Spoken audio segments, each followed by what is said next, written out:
Boa noite. Boa noite. Que a doce paz de Jesus continue a nos envolver todos os dias da nossa existência.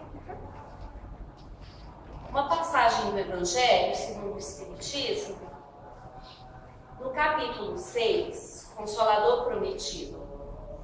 Se me amais, guardai os meus ensinamentos, os meus mandamentos, e eu rogarei a meu Pai, e ele vos enviará outro Consolador, a fim de que fique eternamente convosco. O Espírito de verdade que o mundo não pode receber, porque não vê e absolutamente o não conhece. Mas, quanto a vós, conhecer-o-eis, porque ficará convosco e estará em vós. Porém, o Consolador, que é o Santo Espírito, que meu Pai enviará em meu nome, vos ensinará todas as coisas e vos fará recordar tudo o que vos tenho dito. São João. Jesus promete outro Consolador, o Espírito de verdade, que o mundo ainda não conhece, por não estar maduro para o compreender. Consolador que o Pai enviará para ensinar todas as coisas e para relembrar o que o Cristo há dito. Se, portanto, o Espírito de verdade tinha de vir mais tarde ensinar todas as coisas, é que o Cristo não dissera tudo. Se ele vem relembrar o que o Cristo disse, é que o que este disse foi esquecido ou mal compreendido. O Espiritismo vem na época predita cumprir a promessa do Cristo. Preside ao seu advento o Espírito de verdade. Ele chama os homens à observância da lei, ensina todas as coisas, fazendo compreender o que Jesus só disse por parábolas. Advertiu o Cristo: ouçam os que têm ouvidos para ouvir. O Espiritismo vem abrir os olhos e os ouvidos, porquanto fala sem figuras e nem alegorias, levando o véu intencionalmente lançado sobre certos mistérios. Vem finalmente trazer a consolação suprema aos deserdados da terra e a todos os que sofrem, atribuindo causa justa e fim útil a todas as dores. Disse o Cristo: bem-aventurados os aflitos, pois que serão consolados. Mas como há de alguém sentir-se ditoso por sofrer, se não sabe por que sofre? O Espiritismo mostra a causa dos sofrimentos nas existências anteriores e na destinação da Terra, onde o homem expia seu passado. Mostra o objetivo dos sofrimentos, apontando como crises salutares que produzem a cura e como meio de depuração que garante a felicidade nas existências futuras. O homem compreende que mereceu sofrer e acha justo o sofrimento. Sabe que este lhe auxilia o adiantamento e o aceita sem murmurar, como o obreiro aceita o trabalho que lhe assegurará o salário. O Espiritismo lhe dá fé inabalável no futuro e a dúvida pungente não mais se lhe apossa da alma, dando-lhe a ver do alto as coisas, a importância das vicissitudes terrenas. Some-se no vasto e esplêndido horizonte que ele o faz descortinar, e a perspectiva da felicidade que o espera lhe dá a paciência, a resignação e a coragem de ir até o termo do caminho. Então, a leitura para nós estudarmos desta noite é sobre o Consolador Prometido. Então, doutrina codificada por Allan Kardec ajusta-se perfeitamente ao texto do evangelista João sobre o Consolador Prometido. Então, está lá no Evangelho de João, posto quando Jesus anuncia no seu último discurso para os apóstolos a promessa de um Consolador, que viria completar aquilo que ele estava dizendo e viria relembrar também todas as coisas que ele disse. Para entendermos o alcance de suas palavras, reflitamos sobre os ensinamentos trazidos por Jesus e que os homens fizeram dele ao longo do tempo. Eu pergunto por vocês, o que vocês acham que significa a palavra Consolador? O que traz para vocês quando vocês ouvem assim, Consolador? A pessoa que consola a gente, não? O que é o consolo? Às vezes a gente está triste. Um acalanto, nos pegar, não é? Quando alguém nos dá colo, quando alguém compreende as nossas necessidades, quando alguém é aquele aquele parceiro junto, né? Suportando as nossas dificuldades conosco. E o que é uma promessa? O que é uma promessa? Se alguém faz uma promessa, promessa é algo que tem que se cumprir. Então, se há uma promessa, tem que haver um cumprimento de alguma coisa. Então, quando a gente fala Consolador prometido, então há uma promessa de Jesus de um consolo para as nossas dores, para as nossas dificuldades. Quem é Jesus no nosso caminho? Quem é Jesus no nosso caminho? Para mim, ele é tudo na vida. Jesus é aquele irmão amoroso, bendito, aquele irmão que tem um cuidado com cada um de nós, que tem um cuidado com o nosso processo de evolução, que tem um cuidado de nos dar colo quando a gente precisa, de nos ensinar o caminho correto. Então, esse irmão bom, esse irmão que nós temos, ele veio atender as nossas necessidades e, não conseguindo ainda, pelo nosso grau de amadurecimento, ele nos faz uma promessa de enviar, em nome do Pai, em nome de Deus, um consolo para as nossas dores, para as nossas dificuldades. Então, essa é a perspectiva do Consolador prometido por Jesus. Então, consolar, do latim consolare, significa aliviar ou suavizar a aflição, o sofrimento, o padecimento. Dar lenitivo, a mitigar, confortar. E prometer, do latim promittere, atirar longe, obrigar-se verbalmente ou por escrito a fazer ou dar alguma coisa. Comprometer-se, a pressagiar, anunciar, dar esperança. Então, o significado do Consolador prometido.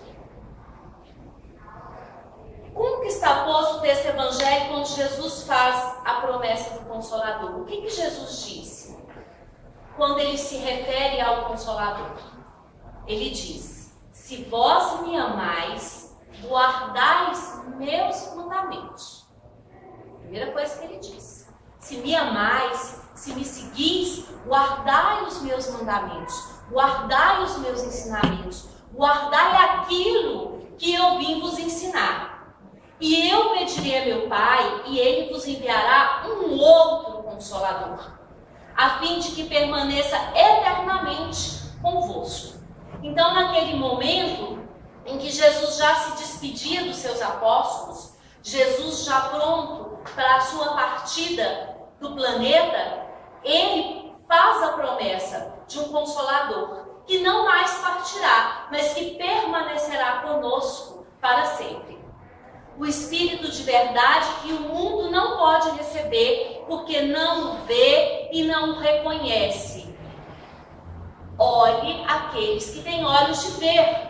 Naquele momento, na nossa maturidade espiritual, nós não conseguíamos ver o que o Espírito de verdade poderia nos dizer. Então, por isso ele disse que mais tarde ele enviaria, quando nós já tivéssemos com esse grau de maturidade, capaz de entender o que esse Espírito de verdade nos traria. Mas quanto a vós, vós o conhecereis, porque permanecerá convosco e estará em vós. Por que estará em vós? Porque faz parte dos ensinamentos que Jesus já havia nos trazido. Mas o Consolador, que é o Santo Espírito, que meu Pai enviará em meu nome, vos ensinará todas as coisas e vos fará relembrar de tudo aquilo que eu vos tenha dito. E o que vem a ser esse Espírito de verdade anunciado por Jesus naquele momento? Vamos entender uma questão. No Evangelho, capítulo 1, fala-se sobre as 3 revelações. Quais são as 3 revelações que nós, habitantes desse planeta Terra, recebemos até hoje? A primeira revelação, quem é? Moisés, que vem nos trazer o quê? O que Moisés vem nos trazer? Os 10 mandamentos. Um homem à frente de seu tempo, um homem para trazer o que é lei, o que é justiça, numa forma mais física, numa forma mais dura, porque nós, enquanto aqueles espíritos infantis ainda, necessitávamos de um líder mais severo, e ele vem dizer àquele povo que há um Deus, um Pai Criador. Essa é a sua revelação. Porque até aquele momento acreditava-se na existência de vários deuses. Então a maior missão de Moisés foi trazer para nós um olhar voltado a um Pai único, o nosso Pai Criador. A segunda revelação vem com Jesus. Jesus vem com a segunda revelação nos dizer que ele não veio destruir as leis, quer dizer, as leis de Moisés. Ele veio dar sentido a elas. E que sentido é esse que ele vai dar à lei? Ele vai dizer que a lei é a lei para além da lei dos homens, que há uma lei posta, universal, uma lei imutável, que é a lei do nosso Pai Criador. E que esta lei, ela tem os seus mandamentos focados no amor, na justiça, na caridade. Então Jesus, na revelação a nós, ele vem como esse legislador, esse que nos ensina que agora nós devemos seguir a lei, mas a lei de Deus posta no sentido de nos amarmos, de nos ajudarmos, de perdoarmos, de sermos irmãos. Então temos a primeira revelação por Moisés nos trazendo a nossa condição de filhos de um único Pai.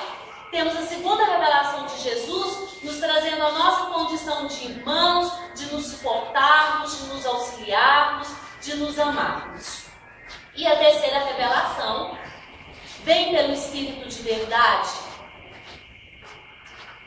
O Espírito da verdade não é uma entidade definida, uma criatura humana ou espiritual, mas simplesmente a essência do ensino de Jesus, que se restabeleceria através dos homens que mais rapidamente nos aproximassem da sua verdadeira compreensão. A terceira revelação, ela não vem numa individualidade, numa divindade, num homem, mas o Consolador prometido, a terceira revelação, ela nos vem como sendo a revelação do Espírito de verdade.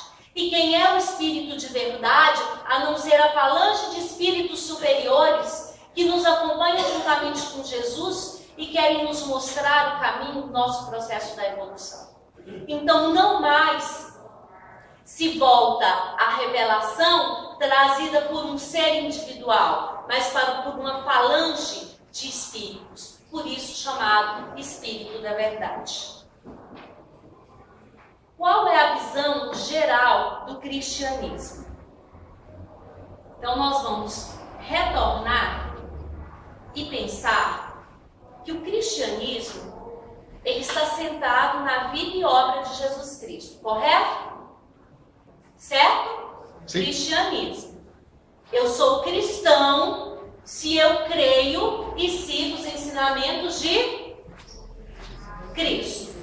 Existe a religião budista, que segue os ensinamentos do Buda. E tantas outras que têm o seu líder religioso. O nosso líder religioso, por assim dizer, é Jesus Cristo. Por isso nós nos designamos cristãos. Quem trouxe esse termo de cristão foi Paulo de Tarso. Tá? Ele se intitulou cristão todos aqueles seguidores de Cristo, que até então aqueles que seguiam os ensinamentos eram chamados de caminheiros, por estarem nas casas de caridade, acolhendo os irmãos do caminho, que passavam, né, pelo caminho. E Paulo, ele muda essa designação e diz que todos os seguidores de Cristo tornam-se cristãos. Então o cristianismo está centrado na vida e obra de Jesus Cristo. Os ensinamentos verbais de Jesus são anotados pelos apóstolos e passam mais tarde a constituir os evangelhos. Então vamos refletir sobre. Jesus não nos deixou nada por escrito. Ele não registrou os seus ensinamentos. Quem registra os ensinamentos de Jesus? Os apóstolos. Aqueles que que conseguiam, e tinham condição na época, porque nem todos eram letrados e conseguiam escrever, registrar nos pergaminhos aquilo que eles ouviam de Jesus nos seus ensinamentos. Jesus saía a pregar e não perdia a oportunidade de ensinamento nas coisas comuns do dia a dia, na convivência comum com os apóstolos, com as pessoas que ele encontrava no seu caminho. Ele não perdia a oportunidade de ensinar através das parábolas, uma linguagem simples, aquilo que ele se propôs a vir nos ensinar. E a palavra evangelho significa boa nova, o alegre anúncio. Então, os apóstolos ouvem os ensinamentos de Jesus,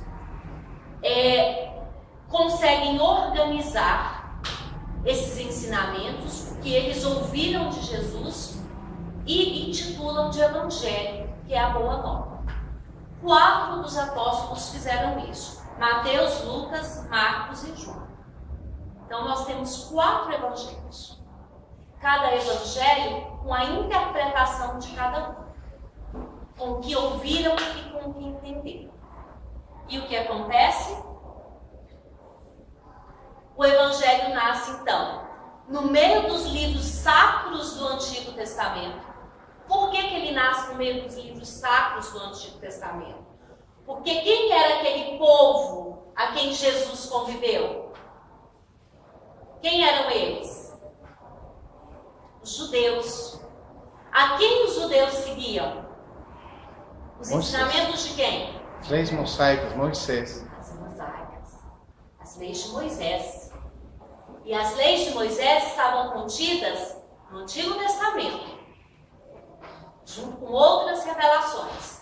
Então, esses ensinamentos de Jesus, esse evangelho de Jesus, dos seus ensinamentos, ele vai nascer no meio desses livros sacros, esses ensinamentos que já existiam. Então, o cristianismo aparece como a continuação e o aperfeiçoamento da revelação dada por Deus ao povo de Israel.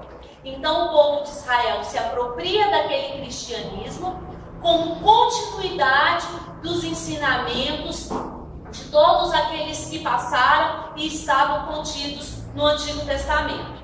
Jesus e os apóstolos tomaram posição sobre os ensinamentos judaicos, aceitando-os ou rejeitando-os.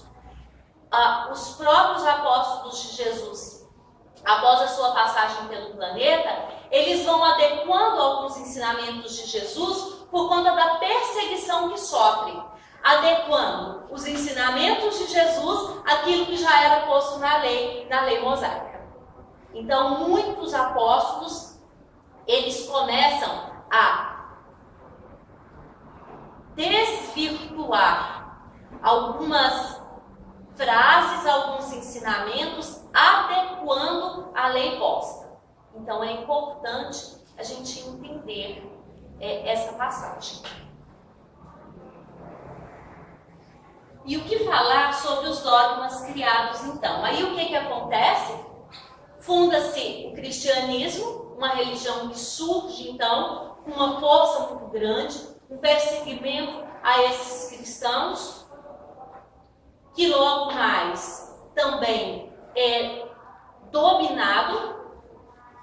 Funda-se a Igreja de Cristo e aí a fé torna-se dogmática na mão de políticos e religiosos inescrupulosos.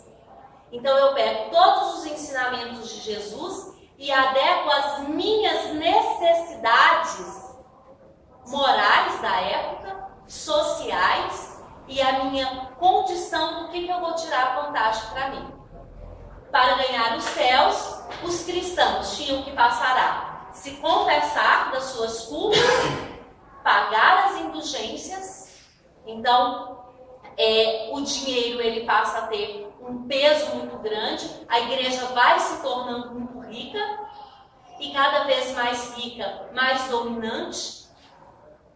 Alguns dogmas, o dogma do pecado original aparece, que todos nós carregamos um pecado original ao sermos criados e recebendo a herança de Adão e Eva, que pecam, nós já trazemos esse pecado original.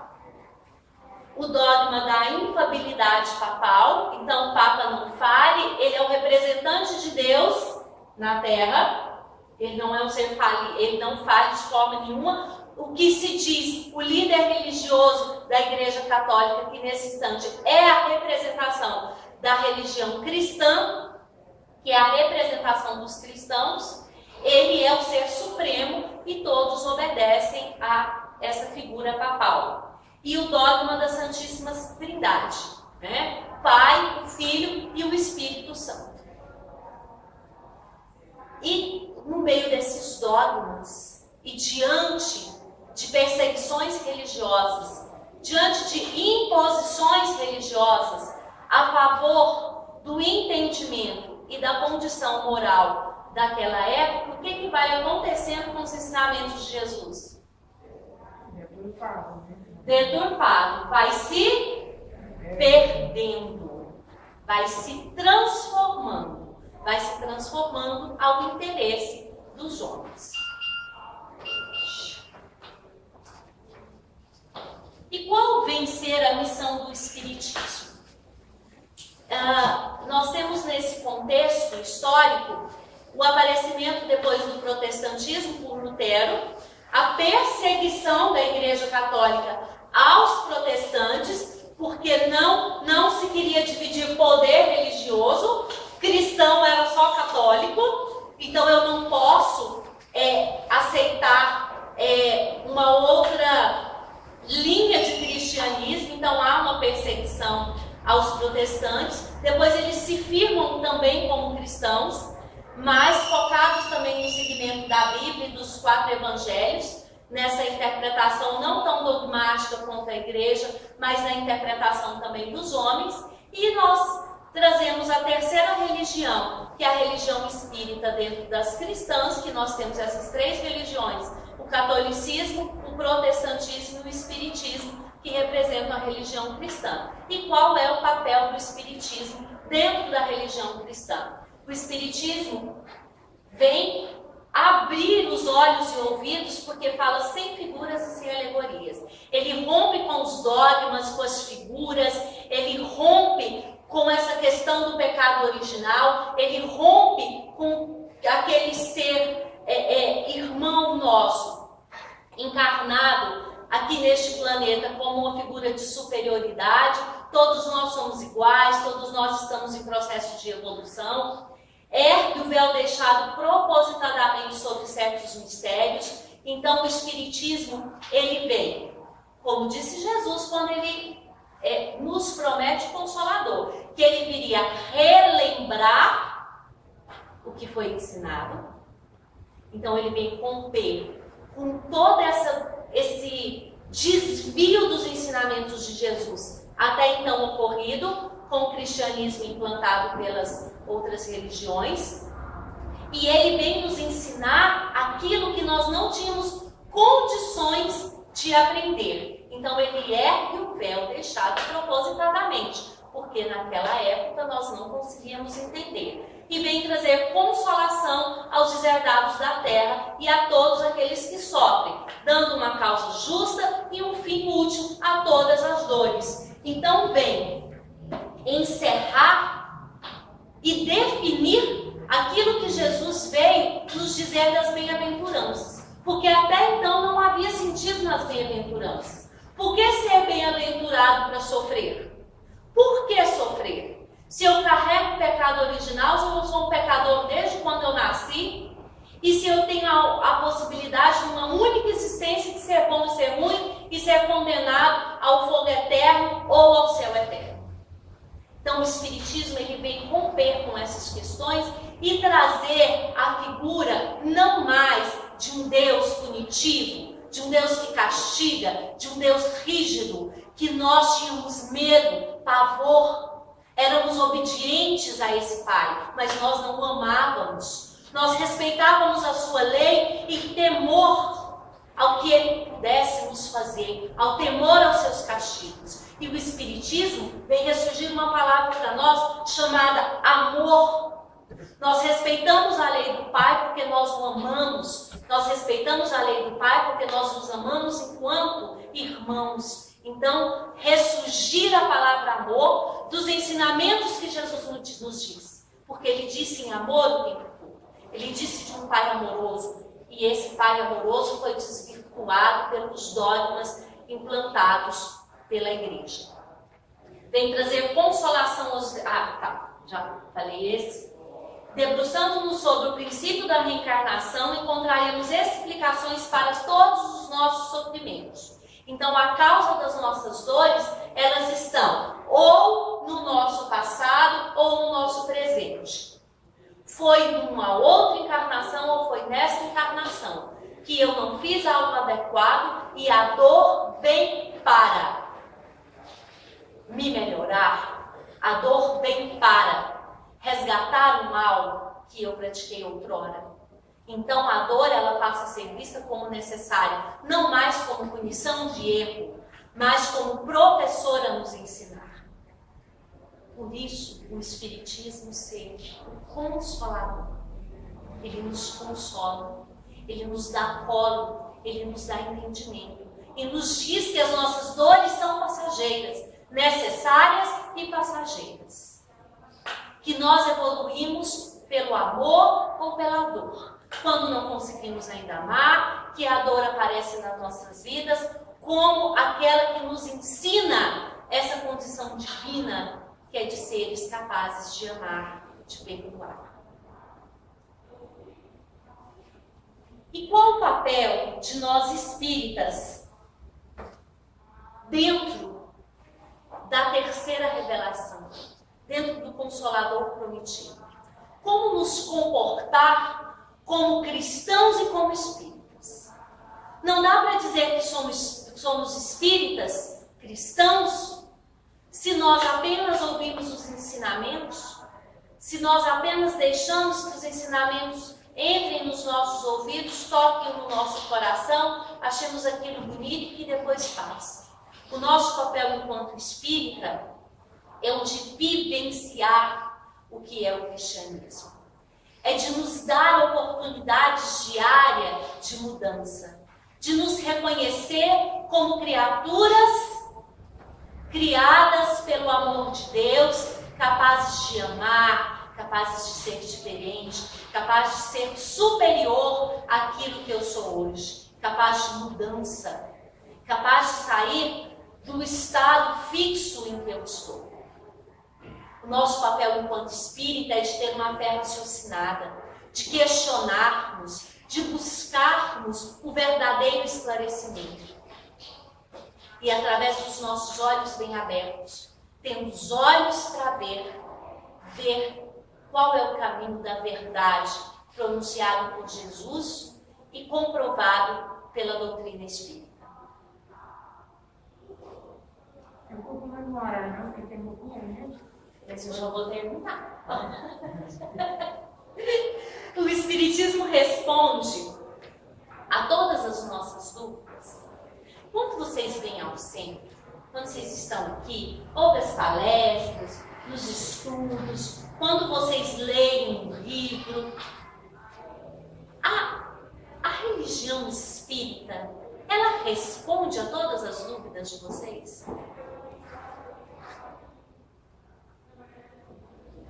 Não? Sim. Vocês estão muito caladinhos, não? Sim. Vai ao encontro das necessidades, consola, esclarece, puxa a orelha. Essa é a função da doutrina. Essa é a função do espírito de verdade. É por isso que na organização espiritual, toda aquela falange de espíritos de luz se juntaram para trazer até nós a verdade. Porque Jesus disse: conhecereis a verdade e a verdade vos libertará. A doutrina espírita, o Consolador prometido, essa doutrina de consolo, é a doutrina que precisa nos libertar. Se nós não nos sentimos libertados pela doutrina, alguma coisa está de errado. precisamos repensar. Porque ela nos liberta dos nossos vícios. Ela nos liberta dos nossos erros. Ela nos liberta das nossas fragilidades. Ela nos liberta das nossas angústias. Ela nos liberta das nossas dores. Por quê? Porque ela nos coloca como ser eternos. Eternos que caminham hoje, que caminhou ontem, que continuará caminhando amanhã. Eternos no aprendizado. Eternos para sermos perfeitos. E que tudo que nós vivemos, principalmente no mundo físico, são questões passageiras de aprendizagem. É por isso que a doutrina espírita é tida como a terceira revelação, é tida como consolador prometido por Jesus. Esses dias eu disse assim: a doutrina me salva daquela dor do desespero, me salva da revolta em observar tantas injustiças, me salva na condição de querer ser um ser humano melhor. Perfeito? Estamos distantes da perfeição, porque a perfeição ela é conseguida com um caminhar, mas um desejo e uma vontade de ser melhor. Mesmo que no final do dia, na hora que a gente faz o balanço da gente, isso acontece demais, a gente fala assim: poxa, eu pensei que eu ia fazer uma coisa de manhã, eu chego à noite e vejo que durante o dia eu fali, eu não consegui. Mas nós temos a oportunidade do quê? Do outro dia, do recomeço. Desencarnamos, pensamos: poxa vida, estive lá, estive no corpo físico e não saiu do jeito que eu queria. Eu tenho a oportunidade do recomeço numa próxima encarnação. Então o recomeço, ele nos impulsiona. O recomeço, ele nos alivia.